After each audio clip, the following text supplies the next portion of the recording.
Hello everyone, welcome to our channel. आप लोगों की बहुत समय से रिक्वेस्ट आ रही थी कि कोई वीडियोस नहीं आ रही है। तो ऐसा है कि थोड़ा सा व्यस्तता चल रही थी और अभी कुछ कुछ कॉलेज में व्यस्तता थी और कुछ निजी जीवन, इस वजह से वीडियोस नहीं आ पा रही थी। बट जैसा कि मैंने आप लोग से प्रॉमिस किया था कि जैसे ही यूपीएससी का रिज़ल्ट आएगा मैं आपको इंटरव्यू के लिए गाइड करूँगी। और बहुत सारे लोगों की इस पे रिक्वेस्ट भी आ रही थी कि मैम इंटरव्यू पे वीडियोस बनाइए। तो मैं आज आपको इंटरव्यू से रिलेटेड काफ़ी सारी इम्पोर्टेंट जानकारी देने की कोशिश करूँगी जो कि आपके लिए बहुत ही यूज़फुल रहेगी और मे बी आप इसको अप्लाई करके अपने इंटरव्यू में सफलता हासिल कर सकेंगे। तो शुरू करते हैं। तो जैसा आप लोग को पता है कि रिटन का जो रिज़ल्ट है वो आ चुका है, रोल नंबर्स की एक लिस्ट है वो आ चुकी है। तो आप लोग को पता है कि किसको किसको इंटरव्यू कॉल आया है, तो वो लोग अपना इंटरव्यू की तैयारी शुरू कर दें। जिनको भी कॉल आया है उनको पहले तो मैं ढेर सारी बधाई देना चाहूँगी। आप लोग ने रिटन क्वालिफाई किया है तो इसके लिए क्लैपिंग। एंड अब आते हैं इंटरव्यू पे। तो अभी आपका एक इंटरव्यू की डेट शीट आएगी, जो भी उसमें आपके रोल नंबर वाइज मेंशन रहेगा कि आपका किस डेट में इंटरव्यू लगेगा। जैसे पिछली बार 3 डेट थी सोशियोलॉजी की, 7 से 10 के बीच में लगाया था उन्होंने। तो ये कुल मिला के आपकी डेट शीट एक आएगी, उसमें आपको रोल नंबर वाइज रहेगा कि किस डेट में आपका वहाँ पे रहेगा, तो वहाँ पे आपको जाना रहेगा। इसके बाद फिर वो लोग वहाँ पे डॉक्यूमेंट वेरिफिकेशन वगैरह का कुछ प्रोसेस रहता है, तो वो चीज़ें वो लोग कराएंगे। तो इसके लिए कुछ कुछ डॉक्यूमेंट्स, आपके जो एजुकेशनल डॉक्यूमेंट्स हैं वो सारे के सारे ओरिजिनल आप अपना संभाल के रख लीजिए और फ़ोटोकॉपी आप उनके 2 सेट कम से कम करा के रख लीजिए। और एक संभ्रांत व्यक्ति का सर्टिफिकेट लगता है, वो आप अभी से चाहें तो बनवा के रख लीजिए। आपके यहाँ के जो ग्राम प्रधान है उनका बन सकता है, या फिर जो भी आपके इलाके के संभ्रांत व्यक्ति हैं उनमें से किसी का। तो वो अभी जब इंटरव्यू डेट शीट आएगी उसमें वो इंटरव्यू शेड्यूल में उसका प्रोफार्मा भी देंगे, तो उसी प्रोफार्मा पे आप जो है बनवा के रख सकते हैं। तो ये चीज़ें आपको करनी रहेंगी एडवांस में इंटरव्यू से पहले। अब आते हैं इंटरव्यू हॉल में क्या क्या चीज़ें होती हैं। तो जिस डेट में आपका इंटरव्यू होगा तो उसमें आपको डेट में भी शेड्यूल रहता है कि आपका मॉर्निंग में होगा या फिर आपका सेकेंड शिफ्ट में होगा। जैसे मेरा जो इंटरव्यू था वो मॉर्निंग शिफ्ट में था। तो अगर मॉर्निंग शिफ्ट में है तो आप सुबह ही पहुंच जाइए, ज़्यादा अच्छा रहेगा आपके लिए। तो आप इंटरव्यू में हॉल में जो है एंटर करेंगे, वहाँ पे आप आराम से बैठ जाएंगे। सारे जो बाकी अभ्यर्थी होते हैं वो भी वहीं पे बैठे होते हैं, तो आप भी वहाँ पे जाके आराम से बैठ जाएंगे। अपना पानी की बॉटल वगैरह ले जाइएगा क्योंकि टाइम लग सकता है इंटरव्यू में, तो बीच बीच में आप अपना पानी वगैरह पीते रहिए, क्योंकि जब आप इंटरव्यू हॉल में बैठे होते हैं तो बहुत ज़्यादा घबराहट होती है। तो वो सारी चीज़ें आप वहाँ पे करेंगे। तो उसके बाद में फिर एक लिस्ट वो लोग देते हैं जिस पे सारे अभ्यर्थियों के उस डेट के जितने अभ्यर्थी हैं उनका नाम रहता है, वो आपको उस पर सिग्नेचर करने के लिए बोलेंगे। शायद वो अटेंडेंस लिस्ट होती होगी मे बी। तो हम सभी ने उस पर साइन करे थे उस डेट में। एंड उसके बाद हम लोगों को ऊपर जाने के लिए बोला गया था। अभी इस बार तो बिल्डिंग चेंज हो गई होगी तो हो सकता है अलग थोड़ा सा रहे। तो वहाँ पर जाने के बाद फिर आपका डॉक्यूमेंट वेरिफिकेशन होता है। तो डॉक्यूमेंट वेरिफिकेशन में सारे डॉक्यूमेंट्स वो आपके चेक करते हैं और उसके बाद आपको जो है रिटर्न कर देते हैं, और वहाँ से आपको एक कोड दिया जाता है। अब उनका जो भी वो इंटरनल रहता हो तो वो एक कोड हम सभी को एक दी गई थी, एक संख्या, वो कुछ इंटरनली वो लोग करते हैं। तो वो रहता है क्योंकि इंटरव्यू जो पैनल में जो जाते हैं उनके पास आपकी डिटेल्स नहीं होती हैं, ताकि कोई भी किसी तरीके की पार्शियलिटी ना हो, किसी तरीके का भेदभाव ना हो, इसलिए उनके पास आपकी डिटेल्स नहीं होती हैं। किसी भी तरीके का जातिगत धर्म भेदभाव कुछ भी वहाँ पे ना हो, इसलिए कोई भी डिटेल्स आपकी वहाँ पे नहीं जाती। बस वो एक संख्या जाती, कोड के माध्यम से आपका इंटरव्यू पूरा कंडक्ट किया जाता है।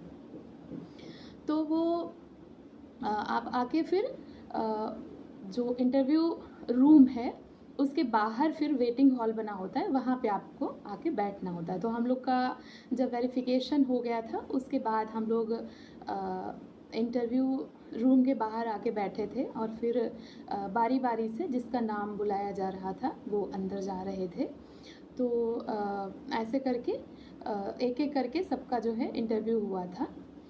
तो इंटरव्यू जो होता है वो करीब 10 से 15 मिनट के बीच में हो सकता है, डिपेंड करता है कि वो कितने क्वेश्चंस आपसे पूछते हैं और आप कितना हद तक उनको सेटिस्फाई कर पाते हैं, कैसे आप रिप्लाई करते हैं। तो 10 से 15 मिनट के बीच में चलता है।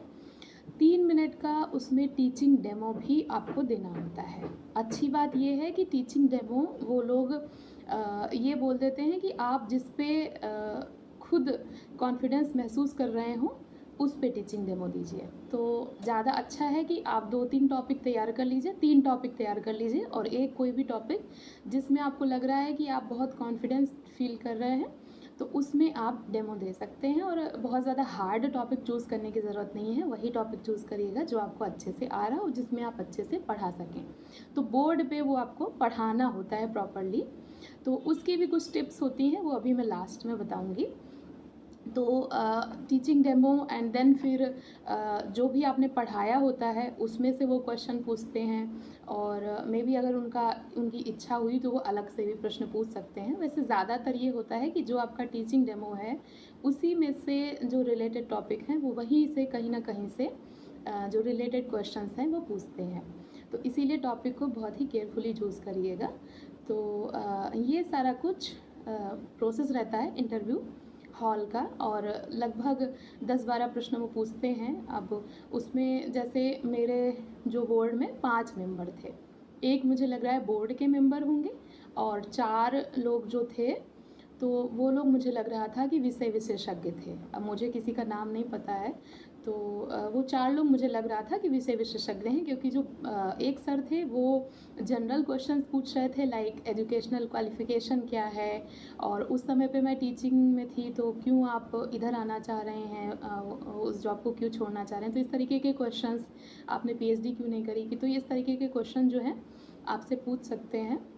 या अगर आपने पीएचडी की है तो आपकी पीएचडी से काफ़ी सारे प्रश्न बन जाएंगे, क्या टॉपिक था, क्या क्या कैसे आपने किया, तो उस तरीके के जो है प्रश्न आपसे पूछे जा सकते हैं। तो वो सर जनरल क्वेश्चंस पूछ रहे थे, जो विषय विशेषज्ञ थे वो समाजशास्त्र से प्रश्न पूछ रहे थे। कई बार वो लोग उलझाने वाले प्रश्न भी पूछते हैं। जैसे मुझसे उन्होंने लास्ट में एक क्वेश्चन पूछा था कि आपको क्या लगता है कि जाति जो है वो रहेगी या ख़त्म हो जाएगी। तो अब ये उलझाने वाला प्रश्न इस तरीके से है क्योंकि हमें नहीं पता कि जो इंटरव्यू ले रहा है उसकी धारणा जाति के सपोर्ट में है या जाति के अगेंस्ट है।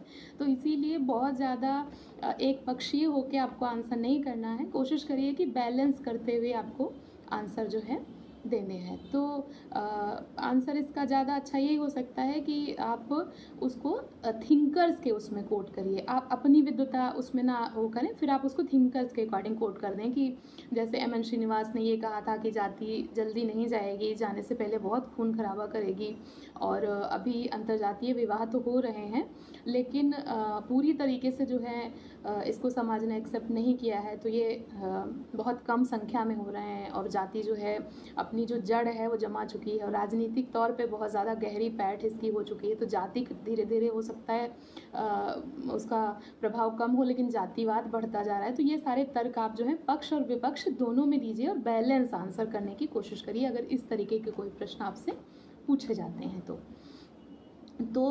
ये सारा कुछ आपसे जो है इस तरीके के आपसे प्रश्न पूछ सकते हैं या फिर विषय से रिलेटेड किसी भी तरीके के आपके टॉपिक से रिलेटेड प्रश्न जो है वो पूछ सकते हैं। तो ये पूरा प्रोसेस रहता है इंटरव्यू का। इंटरव्यू में मेनली वो लोग 2 चीज़ों पर फोकस करते हैं। जो आप प्रश्नों के आंसर देते हैं वहाँ पर वो नॉलेज चेक करने की कोशिश नहीं करते आपकी, क्योंकि आप नॉलेजेबल हैं इसका प्रूफ आपने पहले ही दे दिया है रिटन क्वालिफाई करके। तो अगर आप रिटन क्वालिफाई करके वहाँ पे बैठे हैं इसका मतलब है कि आपके पास ज्ञान तो है। अब वहाँ पर उनको चेक करना होता है कि आप टीचिंग कैसी करते हैं। तो इसीलिए कम्युनिकेशन स्किल और दूसरी चीज़ है कॉन्फिडेंस। तो आपका कॉन्फिडेंस यानी आप आई कांटेक्ट करके बात कर रहे हैं या नहीं कर रहे हैं, आप किस तरीके से बैठे हैं, आपका जो हैंड मूवमेंट है वो बहुत ज़्यादा तो नहीं हो रहा है, बहुत नर्वस तो नहीं फील कर रहे हैं, ये सारी चीज़ें बहुत बारीकी से नोटिस करते हैं। तो आपका कॉन्फिडेंस मेनली चेक किया जाता है और जो है आपकी कम्युनिकेशन स्किल कि आप शब्दों का चयन कितना अच्छे से करते हैं, कितना अच्छे से अपनी बात को रख पाते हैं और सामने वाले को बता पाते हैं, क्योंकि जब आप क्लास में जाएंगे तो कम्युनिकेशन स्किल बहुत इंपॉर्टेंट हो जाती है टीचिंग के लिए। नॉलेज तो ज़रूरी है, लेकिन कम्युनिकेशन स्किल बहुत इंपॉर्टेंट है। तो ये 2 चीज़ें वो बेसिकली चेक करते हैं। अब आते हैं कि ये जो इंटरव्यू है ये कितने नंबर का होता है। एक सेकेंड।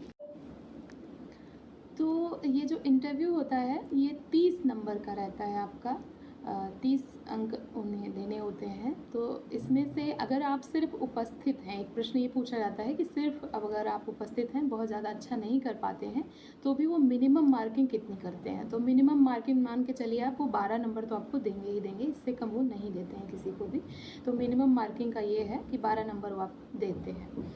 और इसके बाद अगर हम बात करें तो वो जो है अपीयरेंस पे आपके जज करते हैं आपको। जैसे आपने किस कलर का जो क्लोथिंग है वो कर रखी है, आपकी हेयर स्टाइल कैसी है, बहुत ज़्यादा बोल्ड एंड उस तरीके से तो नहीं लग रहे हैं। मतलब टीचर वाली जो एक वेशभूषा होती है वो आपकी अगर है तो वो बहुत अच्छा माना जाता है। जैसे अगर आप गर्ल्स हैं तो आप साड़ी पहन सकती हैं, बहुत अच्छा रहेगा। साड़ी को लोग बहुत अच्छा प्रेफर करते हैं। और अगर आप जेंट्स हैं तो आप फॉर्मल जो कपड़े हैं यानी जीन्स अवॉइड करिए, जो आपके फॉर्मल पैंट शर्ट हैं उनको पहनिए। कलर्स में आप थोड़ा सा लाइट कलर्स को चूज़ करिए, जैसे कि लाइट पिंक है, क्रीम कलर है, वाइट है, ऑफ वाइट है, या फिर लाइट ग्रीन कलर है। तो और जो आसमानी कलर है या फिर ब्लू में जो लाइट कलर्स आते हैं, तो जो भी लाइट कलर्स हैं उनको आप प्रेफर करिए, वो ज़्यादा अच्छे हैं। बॉयज़ में ग्रे एंड वाइट एंड ये सब कॉम्बिनेशन जो हैं ये अच्छे माने जाते हैं। तो इन सबको आप जो है चूज़ कर सकते हैं। और अगर फैब्रिक की बात करें तो कॉटन फैब्रिक बहुत अच्छा रहता है। हाँ, गर्ल्स के लिए एक टिप्स मैं ये देना चाहूँगी कि अगर आप साड़ी पहनना पसंद कर रहे हैं तो कोशिश करिए साड़ी पहनने की प्रैक्टिस पहले से कर लीजिए, नहीं तो वहाँ पे आपको जो है अनकंफर्टेबल फील हो सकता है। तो ये सारी चीज़ों का थोड़ा सा ध्यान रखेंगे। ऐसा कोई बाउंडेशन नहीं कि आपको साड़ी ही पहननी है, आप सूट भी पहन सकते हैं। सूट पहने तो कोशिश करें कि फॉर्मल सूट आपका हो, वो फेस्टिव और उस तरीके का ना हो, ताकि अपीयरेंस से ही वो आपको जज ना करें। तो ये सारी चीज़ों का आपको थोड़ा सा ध्यान रखना है कि आपको टीचर की जो वेशभूषा है उस तरीके से आपको पहनावा पहनना है। टीचिंग डेमो पे थोड़ा सा प्रैक्टिस कर लें। आप मिरर प्रैक्टिस कर सकते हैं घर पे डेली 2-3 मिनट आप शीशे के सामने खड़े होकर बोलने की कोशिश करें, या फिर आप कोशिश करें किसी बच्चे को कोई टॉपिक समझाने की, तो वो भी एक बहुत अच्छा तरीका हो सकता है इंटरव्यू की तैयारी करने का। तो ये सारे टिप्स एंड ट्रिक्स हैं, इनको आप फॉलो करिए एंड आई होप आपको ये वीडियो जो है काफ़ी मदद करेगी। इस बात को ध्यान में रखिए और अपनी तैयारी पे फोकस करिए, और ईश्वर ने चाहा तो आपका सिलेक्शन ज़रूर होगा। आई होप आपके सारे डाउट्स क्लियर हो गए होंगे। कोई और डाउट्स हैं तो आप कमेंट सेक्शन में पूछ सकते हैं। एंड नमस्कार।